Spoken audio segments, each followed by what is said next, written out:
नवाज शरीफ साहब के हक में, उनकी बेगुनाही में अदलिया के अंदर से तीसरी बड़ी गवाही आ गई। मैं कोई बयान नहीं देना चाहता, कोई स्टेटमेंट नहीं। और आप भूल गए हैं कि मैंने कोई बयान दिया। कोर्ट में बात करूंगा मैं। Chief justice is involve, contempt में तो नहीं कंक्लूड किया जा सकता ना। जब इंसान को अल्लाह ताला ने सुरखरू करना होता है तो रास्ते भी हो जाते हैं। कल जो अभी डायनेमिक है वो चेंज होने वाला है इस केस के इंक्वायरी के बेसिस पे। बात है कि मेरे वालिद साहब ने बोल दिया, उनका ज़मीर कॉन्शियस क्लियर हो गया। मैं कोई बयान नहीं देना चाहता। राना शमीम साहब हैं, वो कह रहे हैं कि अपना ये एफिडेविट ही मेरा नहीं है। लग यूँ रहा है कि एफिडेविट जो है वो नवाज शरीफ साहब के जरिए इस अखबार तक पहुंचा और अखबार ने नवाज शरीफ साहब के बयान के ऊपर ये चला दिया। अस्सलाम वालेकुम नाज़रीन, आप देख रहे हैं प्रोग्राम 7 से 8। मैं हूं किरण नाज। जाने ना जाने, गुल ही ना जाने, बाग तो सारा जाने। अखबार में छपने वाले बयान हल्फी में क्या लिखा है मालूम ही नहीं। साबिक चीफ जज गिलगित बल्तिस्तान के बयानी हल्फी से मुतल्लिक खबर पर तौहीन अदालत केस में राना शमीम साहब ने कहा कि अखबार की हर की खबर से उनका कोई ताल्लुक ही नहीं है। लंदन वाले बयान हल्फी में क्या लिखा ये भी देख कर ही बता सकते हैं। अखबार ने भी खबर छापने के बाद राब्ता किया था। अटॉर्नी जनरल ने राना शमीम से मुखातिब हुए और पूछा, क्या आपका कोई बयान हल्फी मौजूद भी है या नहीं। राना शमीम ने नाजरीन इस सवाल पर कोई जवाब नहीं दिया। अटॉर्नी जनरल ने राना शमीम के आज के बयान को रिकॉर्ड का हिस्सा बनाने की सदा की और कहा, एक शख्स कह रहा है कि पिछले महीने क्या लिखा उसे कुछ याद नहीं है, तो उसे कैसे याद हो सकता है 3 साल पहले चीफ जस्टिस पाकिस्तान ने क्या कहा था। ये अदलिया को बदनाम करने की सोची समझी साजिश लगती है। अटॉर्नी जनरल ने कहा कि केस में अखबार का किरदार सानवी हो गया है, असल कार्रवाई राना शमीम के खिलाफ होनी चाहिए। चीफ जस्टिस अथर मिनुल्ला ने रिमार्क्स दिए कि राना शमीम के बयान से मामला मजीद पेचीदा हो गया है। राना शमीम शो कॉज के जवाब के साथ असल बयान हल्फी अगर कोई मौजूद है तो 7 दिसंबर तक जमा करवाएं। अगर बयान हल्फी वैसा न निकला जो खबर में था तो अखबार पर भी भारी जिम्मेदारी आयद होगी। इस पर के लिए राना अहमद मुझे ज्वाइन कर चुके हैं, वकील भी हैं, बेटे भी हैं राना शमीम के। बहुत बहुत शुक्रिया आपका अहमद साहब। सबसे पहले तो ये कह दीजिए कि राना शमीम ने अदालत को बताया कि उन्हें मालूम ही नहीं है अखबार में छपने वाली खबर में कौन सा हलफनामा शाया हुआ है। आप उनके वकील, आप खुद भी इस खबर पर दर्जनों प्रोग्राम्स कर चुके हैं सर, और राना साहब ने भी अपने पहले रिएक्शन में मीडिया नुमाइंदगान को कहा था कि वो सहाफ़ी से की गई अपनी गुफ्तगू पर कायम है, तो उन्हें कैसे नहीं मालूम खबर में क्या था क्या नहीं है। देखिए जी, मैं इतना बता दूं, उन्होंने जो भी कोर्ट में कहा है उन्होंने मुझसे डिस्कस नहीं किया, तो उस पर मैं कोई कमेंट नहीं दे सकता। आई एम सॉरी, उस पर मैं कुछ नहीं कह सकूँगा, पहले ही बता दूँ आपको, क्योंकि जब कोर्ट की प्रोसीडिंग चल रही थी मैं कोर्ट में नहीं था, बाहर इंतजार कर रहा था। अहमद साहब, अखबार में सर हलफनामा का जो भी कंटेंट शामिल किया गया है, आप तो खुद इस पर बात करते हैं। आपने बताया मेरे शो में भी कि उन्होंने ज़मीर की आवाज़ सुनकर यह हलफनामा 3 साल बाद दिया है, तो फिर कैसे आपके वालिद को मालूम नहीं है इस बारे में सर। नहीं तो हमने कंटेंट से तो कोई डिनाइल नहीं किया। ये कहाँ वालिद साहब ने कहा कि मैं कंटेंट से डिनाई कर रहा हूँ। उन्होंने तो बस सिर्फ मुझे जो पता चला है कोर्ट में ये कहा है कि जी जो छपा है उसको मैंने नहीं देखा, क्योंकि मैंने अपना ओरिजिनल अभी तक किसी को दिया नहीं है।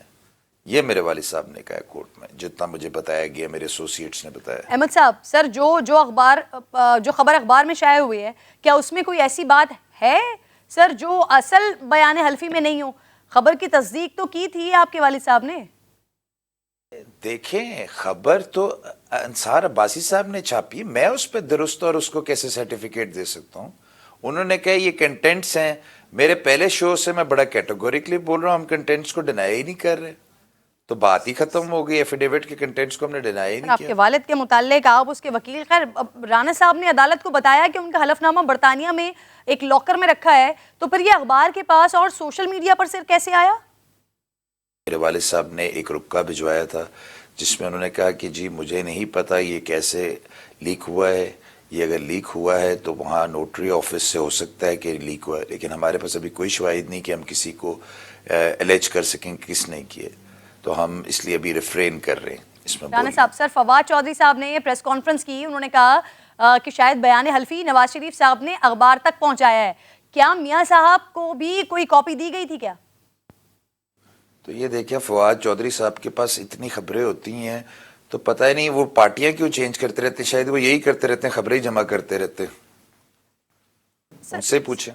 अहमद साहब, अदालत ने हुक्म दिया सर हलफनामा लेकर आए, तो अब असल हलफनामा मंगवा रहे हैं बरतानिया से। देखें जी, आपके इल्म में ये बात आ चुकी है कि अब मैं इसमें काउंसिल नहीं हूँ। लीडिंग काउंसिल जो है, मैं पार्ट ऑफ द टीम हूँ, लीगल टीम का, लेकिन लीडिंग काउंसिल जो है लतीफ़ अफरीदी साहब है। तो ये सारे सवाल अब आप उनसे पूछें कि मैं इस पे जवाब नहीं दे सकता। मेरे क्लाइंट ने मुझे मना कर दिया, जो मेरे वालिद साहब भी हैं। अहमद साहब सर, शमीम साहब ने आज अदालत को बताया कि खबर छपने के बाद तस्दीक के लिए उनसे रब्ता किया गया था। तो सर अगर उन्होंने हलफनामे की तस्दीक कर दी तो क्या बगैर पूछे खबर बगैर देखे कर दी सर तस्दीक? देखें, फिर वही वाली बात है जो मेरे वालिद साहब ने आज कोर्ट में बात की, मैं उस वक्त कोर्ट में नहीं था, उस पर मैं जवाब नहीं दे सकता। वो सवाल आप उनसे करिएगा प्लीज। सर अब आपका भी नवाज शरीफ साहब से रब्ता रहा है, तो क्या इस बयान हल्फी के सामने आने के बाद कोई रब्ता हुआ है मरियम नवाज साहिबा से या नवाज शरीफ साहब से? देखिए, मैं पहले फिर क्लियर कर दूं, जब मैं असिस्टेंट एडवोकेट जनरल पंजाब था तो उस वक्त मेरे कोलीग्स आए कि हमने नवाज शरीफ साहब से मिलने जेल में जाना है। उनमें से किसी का कोई काम होएगा कि जी कोई लीगल उनसे बात करनी होगी, तो उन्होंने कहा हम एज ए टीम जाएंगे। तो हम जितने असिस्टेंट एडवोकेट जनरल अवेलेबल उस वक्त अवेलेबल थे, वो सारे एज ए टीम गए थे, तो वहां मेरी मुलाकात हुई थी। सेकेंडली, उसके बाद अभी अब मेरे पे किसी ने मुझसे मुलाकात या मुझसे कोई बात की? नहीं जी, मुझसे किसी ने कोई बात नहीं। अब अहमद साहब, सर कौमी असम्बली की कायमा कमेटी बराए इत्तलात और नशरियात के चेयरमैन जावेद लतीफ़ साहब ने भी राना शमीम साहब को 22 नवंबर को तलब किया था, वहां भी वो नहीं गए सर, क्यों? देखें जी, वो कायमा कमेटी कोई कोर्ट तो नहीं है ना कोई कॉन्स्टिट्यूशनल फोरम है। हाँ। वो एक पार्लियामेंट के लिए उन्होंने कमेटी बनाई हुई है। अब मेरे वालिद साहब की मर्जी कि अगर वो चाहते तो वहाँ पेश हो जाए, लेकिन उनके ऊपर कोई ऑब्लिगेशन नहीं है। हाँ, कोर्ट में एक ऑब्लिगेशन है, ही है, वो रिटायर्ड चीफ जज रह चुके हैं सुप्रीम अपीलेट कोर्ट के, तो उनके ऊपर बाउंडेड ड्यूटी थी टू अपीयर। उनको इन पर्सन बुलाया गया, उन्होंने जाके कोर्ट को पूरी रिस्पेक्ट दी और कोर्ट के सामने अपीयर हुए आज आपके सामने। अहमद साहब, सर आप भी इससे पहले वालिद की इजाज़त से सर कोर्ट में पेश हुए थे ना, तो आपने अदालत को बयान हल्फी से मुतालिक बताया क्या था वैसे? नहीं, उसमें उन्होंने बस यही सवाल किए हैं कि जी ये 3 साल बाद क्यों। उनका एक ही सवाल था जो कोर्ट में मेरी तरफ उन्होंने, जो जब मैं कोर्ट में अपीयर हुआ था और मेरी तरफ रुजू होकर मुझसे भी सवाल किया था कि ये जो 3 साल बाद जमा कराया गया है इंग्लैंड में, इसके साथ प्रिजम्पशन, जो प्रिजम्पशन होती है क्या सराई अटैच की जा रही है कि जी ये फेक है। तो मैंने उनको यही जवाब दिया था, no sir it is not, with very categorical reply. तो उन्होंने कहा जी ये कोर्ट की प्रिजम्पशन है। तो मैंने कहा फेयर इनफ, बट उसका हम जवाब दे देंगे इंशाल्लाह अकॉर्डिंग। अहमद साहब, बहुत बहुत शुक्रिया, प्रोग्राम में आप साथ मौजूद थे। आबिद जुबैरी साहब माहिर कानून है, प्रोग्राम में मुझे ज्वाइन कर चुके हैं सर, शुक्रगुजार हूँ आपके वक्त की। आबिद साहब, सर ये बड़ी हाहाकार थी, इस हलफनामे को लेकर बड़ी एक सियासी हलचल मची हुई थी, लेकिन आज जब राना शमीम साहब पेश होते हैं तो उनको तो खबर के बारे में नहीं मालूम, बयान हल्फी में क्या है वो उनको याद नहीं है। सर क्यों उन्होंने ऐसे स्टेटमेंट दिया है, क्या फ़ायदा उन्हें हो सकता है सर इससे? बिस्मिल्लाहिर्रहमानिर्रहीम, शुक्रिया किरण, आपने बुलाया मुझे। देखिए, इसमें मैं ख़ुद भी आज परेशान हूँ इन द सेंस कि इनके साहबजादे अहमद ने आके पहले कहा था कि इनका ताल्लुक़ रहा पार्टी से और वो उनके साथ मिलते रहे और लंदन में भी मुलाकात हुई और बयानी हल्फी आप देखें लंदन में स्वेर हुआ और वहाँ से फिर ये आज क्योंकि 2 मुतज़ाद बयान आए हैं, एक आया है अंसार अब्बासी साहब का और ख़ुद जस्टिस राना शमीम साहब का कि जी उन्होंने किस वक्त वो है बयान हल्फी दिया। उन्होंने कहा जी मुझे पहले दिया, मैंने इसको उनसे पूछ के फिर छापा। वो कह रहे हैं मैंने तो देखा ही नहीं, मुझे तो पता ही नहीं इस बात का। तो ये एक बड़ा तजाद आ गया है कोर्ट में कि कौन सच बोल रहा है और कौन नहीं बोल रहा। और आपका मतलब है कि ये क्यों उन्होंने इस तरह का बयान दिया। देखिए, एक उनका हल्फ है, अब वो कह रहे हैं आज अटॉर्नी जनरल को कोर्ट ने डायरेक्ट किया है कि वो पाकिस्तान एम्बेसी हाई कमीशन के मदद से वो ओरिजिनल 4 दिन के अंदर वो बयान हल्फी जो है एफिडेविट जो है वो पेश करें अदालत में। अगर वो नहीं करते तो प्रिजम्पशन होगा कि ये गलत है। अच्छा। तो लेकिन इस पे जो सारे आप देखिए, इससे पहले प्रोग्राम्स में मैं भी एक प्रोग्राम में इन्वाइटेड था, सारी उस पर सारा लेके एक जज, एक चीफ जस्टिस ऑफ पाकिस्तान के ऊपर एक इल्ज़ाम लगाया गया। उसका बड़ा हाई ववेला मची, आपने खुद देखा, आपने ही प्रोग्राम किया इसके ऊपर। और अब कोर्ट में कंटेम्प्ट की प्रोसीडिंग है, तो ज़ाहिरी बात आदमी कोई नहीं चाहता, वो भी एक चीफ जज रहा है एक कोर्ट का, कि जी वो कंटेम्प्ट में, क्योंकि कंटेम्प्ट अगर साबित होती है फिर चार्ज फ्रेम होगा, फिर सज़ा भी हो सकती है। तो अब देखना यह है कि अगली क्या ये बयान हल्फी जो एक कह रहे हैं लॉकर में बंद है वो पेश होता है, नंबर 1 ओरिजिनल, फिर उसके होता है, उसके बाद कोर्ट उसको कैसे देती है, अगर वो नहीं देते तो उसका क्या इफेक्ट होगा। तो ये सब चीज़ें अगली तारीख जो 7 दिसंबर कोर्ट ने फिक्स की है, तो उसके अंदर फिर ये मामले। अच्छा आबिद साहब, सर तौहीन अदालत का केस इस्लामाबाद हाई कोर्ट के हाजिर सर्विस जज के नाम होने की वजह से, जबकि वो जज इस वक्त भी पाकिस्तान में नहीं थे उस वक्त जिस वक्त की बात की जा रही है, अगर सर राना साहब अदालत में ये बयान जमा करवा दें कि उनके हलफनामे में सिटिंग जज का नाम नहीं है, तो क्या समझते हैं आप, ये केस सर ख़त्म हो जाएगा? नहीं, मैं नहीं समझता, क्योंकि देखिए उन्होंने उस हल्फनामे में एक जज का नाम लिया गया है, जस्टिस आमिर फारूक का, और वो उससे पता लगा कि वो उस वक्त छुट्टियां थी इस्लामाबाद हाई कोर्ट में जुलाई में, और वो मुल्क में मौजूद भी नहीं थे, तो और बेंच में भी नहीं थे वो हिस्सा। तो ये सारा तो एक जब भी जो इशू देखें जो उठा हुआ है वो ये है, देखिए एक परसेप्शन है। अब ये अब एक रिटायर्ड, दोनों रिटायर्ड चीफ जस्ट, एक चीफ जज है, एक चीफ जस्टिस ऑफ पाकिस्तान है, उन पे इल्ज़ाम है, नेचुरली वो हाजिर सर्विस नहीं है, तो अब उनको ये देखने का जो चीज़ है वो देखी ये जाएगी कि क्या इससे कोर्ट की जो साख है उसको मजरू किया गया है। देखिए अब ये इंडिपेंडेंस और आज़ादी अदालत का ये इशू बन गया है, क्योंकि एक परसेप्शन यही हुआ कि देखिए अदालतें, हमारी अदालतें इस तरह से एक्ट कर रही हैं, तो उस पर इसलिए ये इशू ऑफ कंटेम्प्ट उठाया हुआ है। तो फिर कोर्ट को देखना। इससे पहले भी आपको याद होगा एक टेप्स आए थे जस्टिस मलिक कयूम के, और उस पर भी प्रोसीडिंग्स हुई थी, कंटेम्प्ट की प्रोसीडिंग्स हुई थी, जजेस ने रिज़ाइन किया था। नेचुरली वो उस ज़माने में जजेस थे जब ये बात हुई, लेकिन ये इशू पहले भी एक दफ़ा इस मुल्क में हो चुका है, जब टेप्स आए थे, आपको याद होगा, जब पकड़े टेक्स लोगों ने सुने थे उस ज़माने, लेकिन अब नेचुरली टेक्नोलॉजी बहुत एडवांस हो गई। दूसरी बात जो सबसे अहम बात है, जो बार बार पूछी जाती है कि इसकी क्या वजह है कि 3 साल तक आप खामोश रहे, और आपने अब लाके ये इस नहज पे आपने लाके ये, अब सर 1 महीने पहले वाला मामला याद नहीं है जी। सर अब सिचुएशन ये बन गया। अच्छा सर, मुस्लिम लीग नून को तो आज सियासी तौर पर अदालती कार्रवाई के बाद ज़रूर धचका लगा होगा, क्योंकि सर वो इस बयान हल्फी को अपने हक में गवाही मान रहे थे। मरियम साहिबा कह रही थी अब उनके हक में गवाही आ गई है। किसी भी तरह सर नून लीग को कानूनी तौर पर बयान हल्फी से कोई फ़ायदा हो सकता है? देखिए अगर बयान हल्फी साबित हो जाए कि ये बात सही है और ये बात उनके सामने ये बात पेश आई, तो ज़रूर फ़ायदा होगा कि मतलब कि एक जज ने दूसरे जज के ऊपर इन्फ्लुएंस करने की कोशिश की, उससे एक तरह से फ़ैसला लेने की कोशिश की।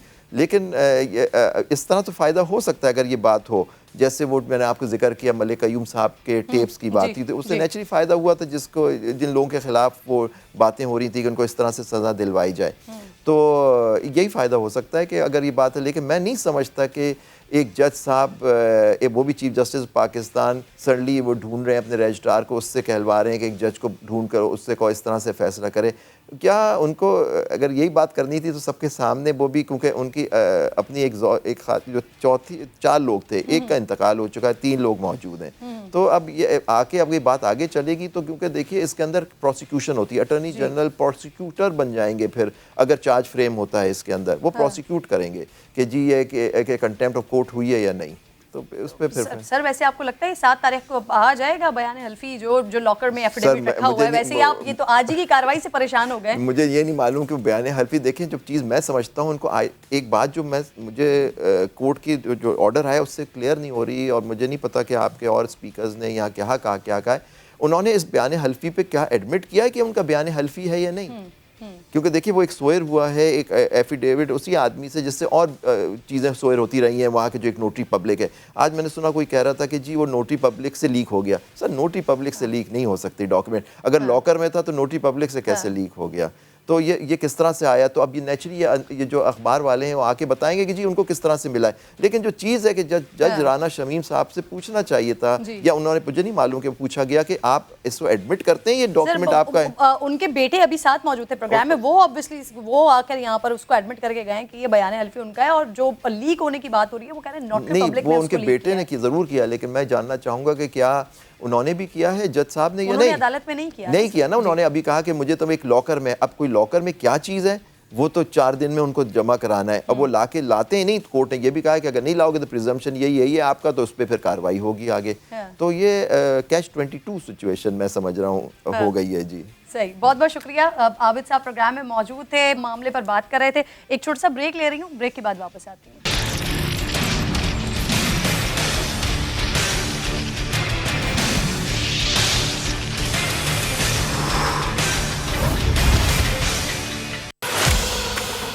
मैंने महसूस किया जाम साहब को कई जगह पे कि जाम साहब चीज़ें जिस तरह आप चला रहे हैं, मेरे ख्याल बलूचिस्तान के मामला इस तरह नहीं चलते हैं।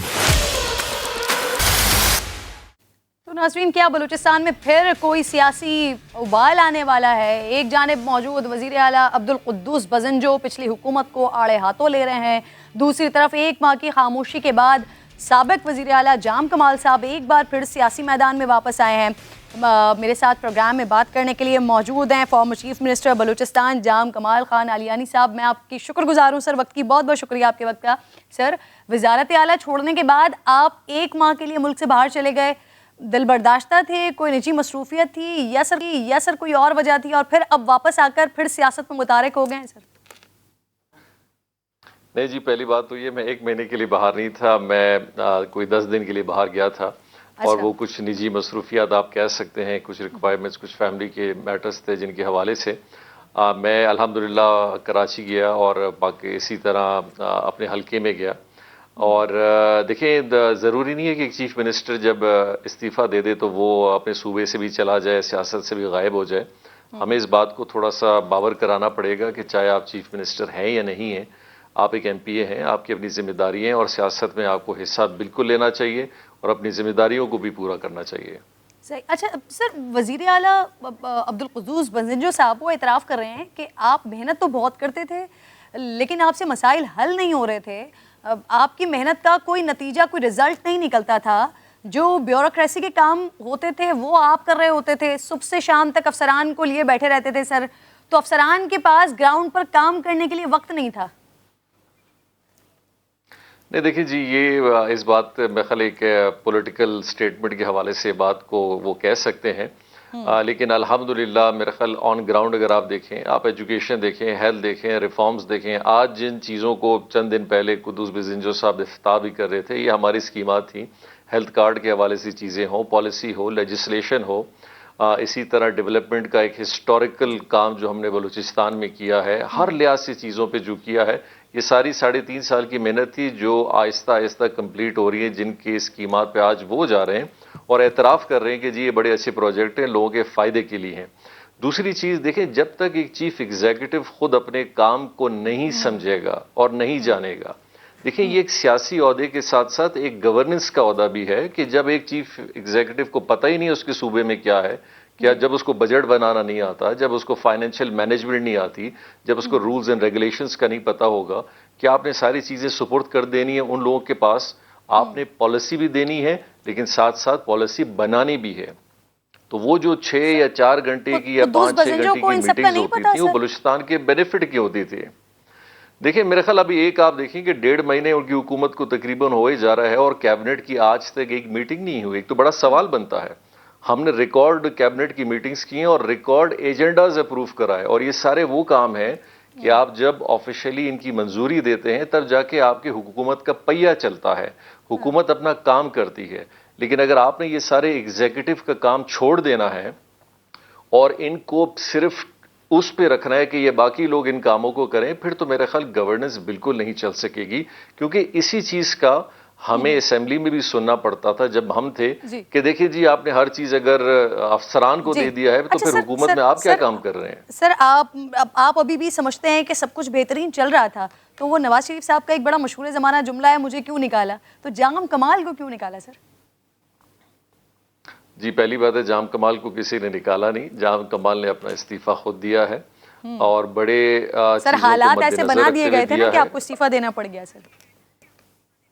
जी, और मैंने देखे 2 चीज़ों के लिए मैंने इस्तीफ़ा अपना दिया। जब ये बात आई कि बलूचिस्तान अवामी पार्टी टूटने की तरफ जा रही है और कोलिशन को हटा के PDM को हुकूमत का हिस्सा बनाया जाएगा, और अगर जाम कमाल ने अपनी ज़िद ना छोड़ी, और मेरे को तो कल लक़ब भी दिए जा रहे थे कि जी इन्होंने सरिया बांधा हुआ है अपने गर्दन में, अल्हम्दुलिल्लाह नहीं मेरे सर में कोई सरिया है, नहीं दिमाग के अंदर कोई सरिया है। तो मैंने उन सारी चीज़ों को देखते हुए फिर एक ऐसा डिसीजन लिया और मेरे ख्याल एक अच्छी बात है। देखिए, जिन चीज़ों का मुझ पे इल्ज़ाम लगा या हमारी हुकूमत पे इल्ज़ाम लगा, तो एक बड़ा अच्छा टाइम है ये दूसरी हुकूमत उन चीज़ों को दूर करे और हमें कंपैरेटिवली एक अच्छा परफॉर्मेंस, एक गवर्नेंस के हवाले से, पॉलिटिकल मैनेजमेंट के हवाले से एक हुकूमत दिखाएं। और मैं एक और बात ऐड करता चलूं, सना बलोच साहब अपोजिशन के जमात सारे कहते थे जी हर दिन जाम कमाल की हुकूमत में एहतजाज हो रहे हैं। बेखल उससे ज्यादा एहतजाज तो अभी इस 1.5 महीने में हमने देखा है कि ग्वादर में एहतजाज है, स्टूडेंट एहतजाज पे हैं, कोयटा में पानी के लोगों ने एहतजाज किया हुआ है, हरनाई वालों ने एहतजाज किया हुआ है, हर लिहाज से YDA वाले डॉक्टर्स ने एहतजाज किया हुआ है। चलें, आज हमारी हुकूमत नहीं है, आप तनकीन करते थे तो आज आप उस चीज़ों को ठीक करें, क्योंकि अब तो बलूचिस्तान में अपोजिशन है ही नहीं। अब बलूचिस्तान में 65 का अवाम हुकूमत है। सर आपको हटाने की वजह सिर्फ ये थी कि PDM इसे फ़ायदा उठा लेती, या आपने खुद भी, सर आपका अपना स्टेटमेंट भी है कि इमरान खान साहब अपने लोगों को समझाएं, तो सर इसके पीछे कोई और ये वजह भी थी? और आपने फिर जिन लोगों के लिए कहा कि खान साहब के साथ जो लोग हैं वो ठीक नहीं है सर, तो अब तो आपकी हुकूमत नहीं है सर, अब तो आप मुस्ताफ़ी हो चुके हैं, तो अब तो उनका नाम लें, बताएं कौन लोग थे वो सर। जी ये बात ज़रूर कहूँ, मैंने अभी थोड़ी देर पहले भी कहा था कि कुछ लोग हैं उन्होंने एक बड़ा अजीब सा पिक्चर वफाक के अंदर खासकर प्राइम मिनिस्टर साहब को और बाकी दोस्तों को पेश किया कि बलूचिस्तान में जो ग्राउंड सिचुएशन थी, बलूचिस्तान में जो एक ओवरऑल सिचुएशन थी, उसके बरक्स वहाँ पेश किया गया। यकीनी तौर पे जब आप एक प्राइम मिनिस्टर को ये बात बताएंगे कि जी PTI की हुकूमत चली जाएगी, PDM बलूचिस्तान में एज ए हुकूमत आ जाएगी अगर जाम साहब मुस्तफ़ी ना हुए, तो प्राइम मिनिस्टर डेफिनेटली परेशान होंगे। और उन दिनों में पाकिस्तान के हालात में एक बड़ा एक पॉलिटिकल क्राइसिस भी पैदा हो रहा था। तो मेरे ख्याल से जिन लोगों ने इसका अल्टीमेटली जो फ़ायदा उठाना है, उन्होंने एक बड़ा अच्छे अंदाज में चीज़ों को परसीव करके एक परसेप्शन क्रिएट की। और मैं तो ये कम से कम ये कहूँगा कि यानी सर वज़ीर आज़म साहब ने, इमरान खान साहब ने भी आपको यही कहा कि आप स्टेप डाउन करें, रिज़ाइन करें, वरना PDM आ जाएगी सर? नहीं, खान साहब ने मुझे ये ना कहा कि, खान साहब ने मुझे हमेशा ये कहा कि जाम साहब ये ना हो कि इस सारे चीज़ों का बेनिफिट जो है वो अपोजिशन और PDM ले जाए, तो चीज़ों को उसी अंदाज में हम देख रहे हैं और हम सब ने देखना है। और एंड में मैंने भी उसी अंदाज में देखा और मैं वाकई देख रहा था कि अगर शायद मैं एंड तक वोटिंग पे चला जाता तो सिचुएशन पॉलिटिकली और ज्यादा खराब होती। फीड किया आपके बारे में सर, उनका नाम लेना सर। देखिए जी, मैं उस वक्त तक किसी का नाम नहीं लेता जब तक मैं 100% अश्योरिटी मेरे पास ना हो कि वाकई इन लोगों ने नहीं कहा है। और वक्त के साथ जैसे टाइम गुजरेगा मेरा ख्याल ये नाम रूनुमा भी इंशाल्लाह होंगे और शायद क्लैरिटी मेरे तक भी जब आ जाएगी तो मैं शायद आपके साथ शेयर कर सकूं।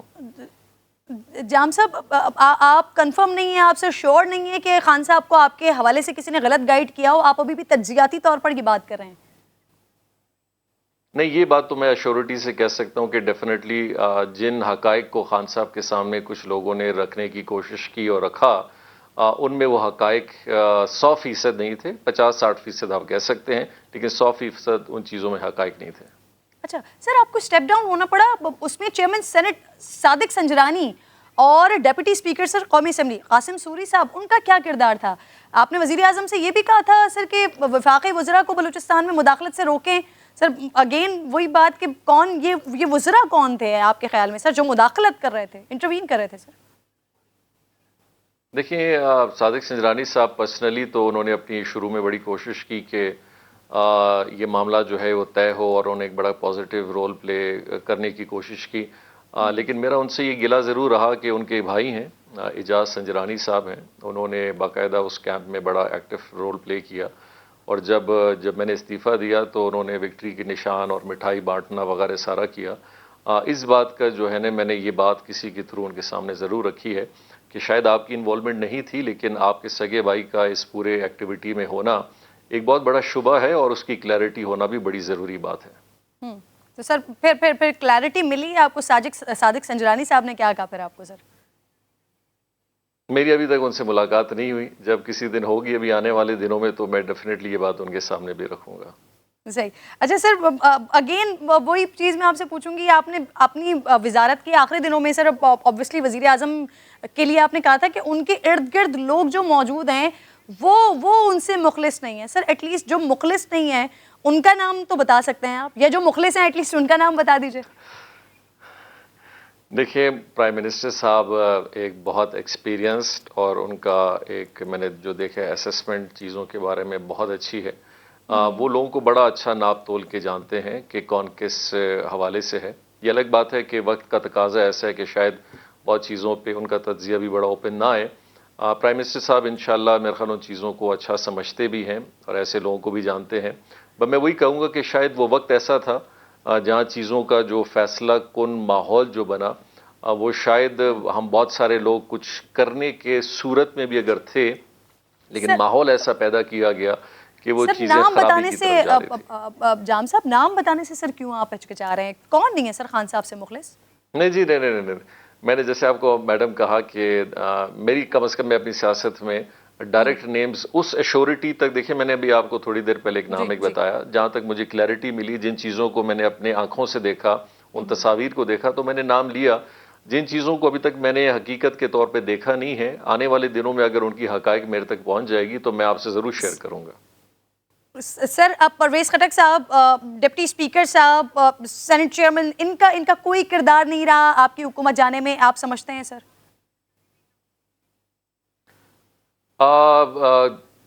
परवेज खटक साहब का आना जाना उन दिनों में ज़रूर था, और परवेज खटक साहब ना सिर्फ मुझसे मिले, आपने देखा होगा कि फिर बाद में वो अपने पीटीआई के अराकीन के साथ मिले, बाकी लोगों के साथ भी मिले।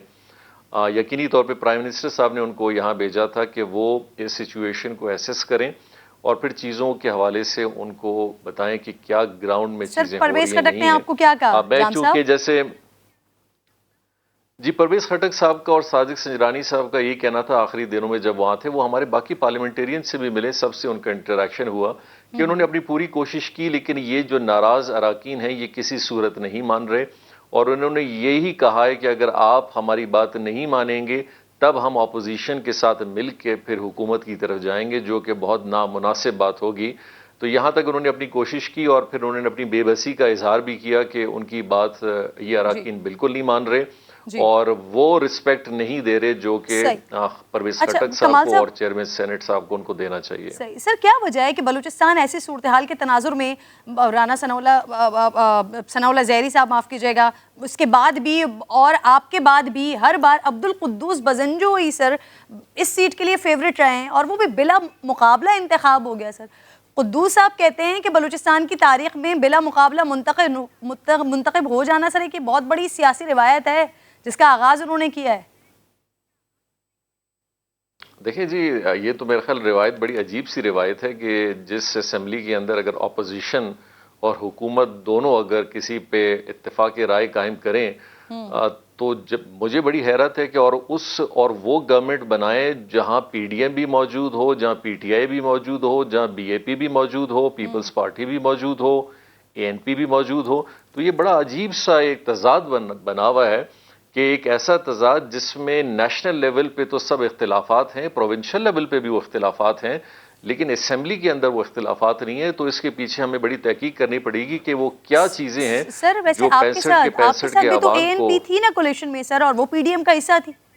जी बिल्कुल थी, जी बिल्कुल थी। और देखिए हमारे साथ आखिर तक रहे पाकिस्तान तहरीक इंसाफ, अवामी नेशनल पार्टी, JWP, हमारे साथ हज़ारा डेमोक्रेटिक, हम सारी पार्टीज एंड तक एक साथ थे। लेकिन चूंकि वो नंबर गेम में बीएपी के चंद लोग और फिर बीएनपी अवामी के 2 मेंबरान और आजाद हमारे साथ एक मेंबर नहीं थे। अब सर ये आपका कहना कि फिर पीडीएम वाले ऑपोजिशन जो है वो मिलकर पीडीएम के साथ हुकूमत बना लेंगे, तो सर ये तो पहले ही था, वो तो पहले ही आपके साथ हुकूमत में थे ना, एएनपी के लोग तो आपके साथ थे सर।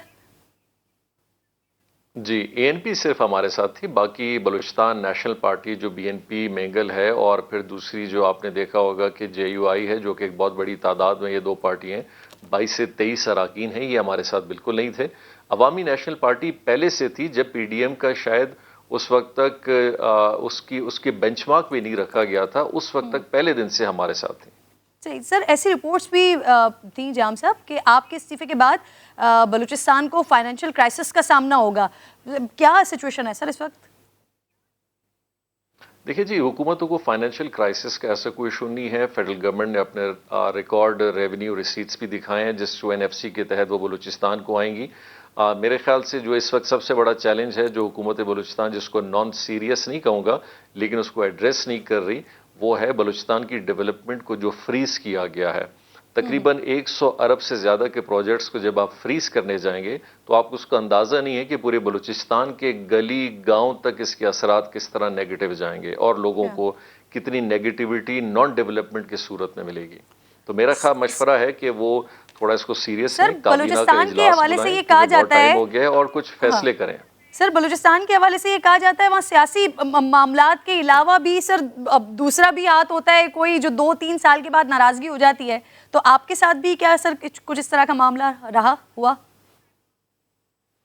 देखिए, बलूचिस्तान में एक अमूमन एक माजी में भी हम रिकॉर्ड देखें तो बल्कि सिर्फ बलूचिस्तान में नहीं, पूरे पाकिस्तान में नाराज़गी हर जगह आती हैं। बलूचिस्तान के अंदर उसकी नाराज़गी का इम्पैक्ट इसीलिए हमें जल्दी नज़र आता है कि यहाँ नंबर गेम बहुत छोटा है। पंजाब के अंदर, केपी के अंदर, सिंध के अंदर बहुत बड़ा नंबर गेम है। कम से कम आपके पास 30-40 MPs एक साथ नहीं होते तो आप कहीं चेंज नहीं ला सकते। बलूचिस्तान में ये 4-5 का नंबर गेम है। 5-6 MPs इधर से उधर कहीं नाराज हो जाते हैं, पूरी हुकूमत हिलने लग जाती है। तो यहाँ उस पॉलिटिकल डेमोक्रेटिक डिसीजन या स्टेप को लेने में बड़ी आसानी होती है। सर, आपने भी तो मुस्लिम लीग नून के दौर में सर हुकूमत का तख्ता पलटा था जाम साहब, आज आपको इस बात का अफसोस है? देखिए, मैं आपको बताऊंगा उसके और इसके अंदर। देखिए, मैं तो इस बात का बिल्कुल नहीं कह रहा कि अगर मुझसे लोग नाला थे और मैं आज अगर चीफ मिनिस्टर नहीं हूं, मुझे इस बात का कोई अफसोस नहीं हो रहा। या तो अलग बात ही कि मैं बैठ के आपके सामने रोना पेश करता कि मेरे साथ ये क्यों हुआ और फिलहाल है, ये है। हुकूमत ये डेमोक्रेसी का हिस्सा है। मुझे अगर आज एक मेजॉरिटी या मुझे पसंद नहीं करती, वेरी गुड, मैं बिल्कुल साइड पे हूँ, अपनी पॉलिटिक्स कर रहा हूँ, आज अपने असेंबली में गया हूँ और अपना पॉजिटिव रोल प्ले करूँगा। लेकिन उस वक्त जो सिचुएशन थी वो थोड़ी सी मुख्तलिफ यूं थी। उसके अंदर भी इस तरह के मामला थे कि जहां पार्टी के अंदर लोग नाला थे, बहुत नाराज थे, लेकिन दूसरे पार्टी के लोग भी हमारे पास है। उसमें नेशनल पार्टी के लोग आए, पख्तूनख्वा के मेंबर हमारे पास आए और इन सब ने मुत्तफ़िका राय से वही एक फैसला किया। तो बात में मैं ये सिर्फ कहना चाहूँगा कि मैं कम से कम इस बात में बिल्कुल गैर मुतमईन नहीं हूँ कि मैं आज अगर चीफ मिनिस्टर नहीं हूँ तो मैं यहाँ बैठ के शिकायतें शुरू करूँ। मैंने आज भी कहा है मैं अपना पॉजिटिव रोल प्ले रखूंगा और कुद्दूस बजिंजो साहब को मैं आपके चैनल के तवज्जुल से भी कहूँगा। जी, कुद्दूस बजिंजो साहब के साथ मुस्तकबिल में सर हम देख रहे हैं आपको, क्योंकि वो कह रहे हैं कि आपसे राब्ता करने की कोशिश कर रहे हैं क्योंकि आपकी मुबारकबाद उनको ट्वीट के जरिए मिल गई थी। जी, मैं कुद्दूस साहब को ये कहूँगा, बलूचिस्तान अवामी पार्टी के मेंबर हैं, मैं मेरे चंद मशवरों पे अगर वो अमल करें। देखें, जैसे भी है, आपको ये जो मुझ पे ताना लगता था कि ये बहुत मीटिंग्स करते हैं और चीज़ों अवामी चीफ मिनिस्टर हाउस नहीं है, ये अवामी दफ्तर के साथ साथ एक एग्जीक्यूटिव का दफ्तर भी है। तो आपको दोनों अंसर को साथ चलाना होगा। अगर आपने ऑफिशियल कैपेसिटी के कामों से अपने आप को दूर रखा सर, आप उनके साथ नजर आएंगे, अपना फोकस रखा कि कहीं और जाएंगे सर, हाँ या नहीं, कोई चांस है उनके साथ नजर आएंगे? मैंने एक चीज बड़ी क्लियर की है कि हर वो काम जिसमें वो चाहेंगे कि मैं उनको मशवरा दूं, एक पॉजिटिविटी के साथ आगे दूं, मैं इंशाल्लाह अपनी सर्विसेज और अपना मशवरा उनको जरूर दूंगा। लेकिन हालिया दौर में मैं ये देखता हूं कि उनके साथ बीएनपी, ठीक सर, मुझे ये पार्टी सदारत के हवाले से भी बता दीजिए प्लीज, और वो ज्यादा अपना मशवरा दे रहे हैं। सर, पार्टी सदारत के हवाले से आपका स्टांस क्या है? सदर हैं अभी आप पार्टी के? जी, इंशाल्लाह मेरी कोशिश है कि और हमारी पूरी पार्टी की कोशिश है कि वो इस महीने में कम से कम, जब मैंने कहा था कि ज़हूर बुलैदी साहब हैं या जनरल सेक्रेटरी साहब हैं, बाकी हैं, कि हमें इलेक्शंस कराने चाहिए और पार्टी इलेक्शंस कराएं। फिर पार्टी इलेक्शन में जो हिस्सेदार होगा, अगर मैंने कोशिश की या किसी और मेंबर ने कोशिश की, हमें जल्द अज जल्द पार्टी इलेक्शन इसी महीने में कराने थे, जो कि अभी तक हुए नहीं है। सही, बहुत बहुत शुक्रिया आपका। प्रोग्राम में आप साथ मौजूद थे। एक छोटा सा ब्रेक ले रही हूँ नाज़रीन, ब्रेक के बाद वापस आते हैं।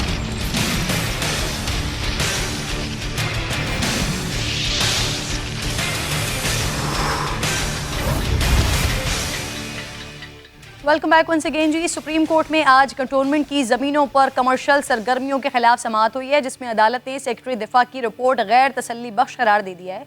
चीफ जस्टिस ने कहा है कि कराची में तमाम गैर कानूनी इमारतें मिसमार करवा रहे हैं। फौज की गैर कानूनी तामीरात को छोड़ दिया तो बाकी कैसे गिराएंगे? अदालत ने कराची में काला पुल के साथ वाली दीवार और ग्रैंड कन्वेंशन हॉल फौरी गिराने का हुक्म दे दिया है। सेक्रेटरी दिफा से 4 हफ्ते में अमल दरामद रिपोर्ट भी तलब कर लिया है। अमजद शुएब साहब मुझे प्रोग्राम में ज्वाइन कर चुके हैं। सर, खुशामदीद आपको कहूँगी। अदालत एक अहम सवाल उठा रही है सर कि दिफा के लिए दी गई ज़मीनों को कमर्शियल क्यों इस्तेमाल किया जा रहा है? सिनेमा, स्कूल, घरों का सर दिफा से क्या ताल्लुक है? हेलो जी सर, आपको आवाज़ आ रही है? जी कम आ रही है ज़रा। सर मैं सवाल दोहरा देती हूँ। सर, अदालत की जानिब से सवाल उठाया जा रहा है कि दिफा के लिए दी गई ज़मीनों को कमर्शियल क्यों इस्तेमाल किया जा रहा है सर? सिनेमा, स्कूल्स, घरों का दिफा से ताल्लुक क्या है सर? बिस्मिल्लाहिर्रहमानिर्रहीम। लेकिन ये दिफा करने वाले भी इंसान हैं, उनकी भी ज़रूरियात सारी मौजूद हैं और हुकूमत के वसाइल भी बड़े महदूद होते हैं। इसमें दो तीन तरह की चीज़ें हैं जो कि हमें ध्यान में रखनी चाहिए। जहाँ हम स्कूल वगैरह हमने बनाए हुए हैं, ये कमर्शियल नहीं है, ये गवर्नमेंट स्कूल फैसिलिटी अपने बच्चों के लिए है और कॉलेज वगैरह ये सारे इतनी बच्चों के जो हमारे बच्चे हैं वो पढ़ते हैं वहाँ। दूसरी तरफ जो कैंटोनमेंट वगैरह में अगर कोई एक पॉलिसी है या कोई और इस तरह की आप कह लीजिए शॉप वगैरह है, तो वो भी इसीलिए होती हैं कि आपके लोगों को दूर ना जाना पड़े। सर अमजद साहब, सर सिक्योरिटी के इदारों का कमर्शियल एक्टिविटी करना दुरुस्त अंदाज है, चाहे वो पेट्रोल पंप चलाना हो या सिनेमा? सर नहीं, सिक्योरिटी के इदारे खुद भी करती है। देखिए हमारे पास रिटायर्ड लोग होते हैं जिनको जॉब वगैरह भी देने होते हैं, तो उनके जरिए चलती है। लेकिन ये आपको मुहैया हो जाता है, आपके जो सर्विंग लोग हैं वो भी कंटोनमेंट में रहते हैं, तो उनके लिए ये सहूलत हो जाती है कि उनको तो चीजें सब्जी मिल जाती हैं, दूसरा दूर नहीं जाना पड़ता। कंटोनमेंट के बाहर दूर दूर चीजें मिल जाती हैं आपको हर तरह की, लेकिन कंटोनमेंट में फिर कोई ना कोई अरेंजमेंट रखना पड़ता ताकि ये लोग इधर उधर न जाए और इनके पास बहुत ज्यादा रास्ता भी ना हो। तो निस्बतन आप कह दीजिए सर कराची के सर सिनेमा घर से क्या ताल्लुक है, मैं समझ नहीं सकी अमजद साहब। मैं बता देता हूँ सारा हिसाब बता देता हूँ।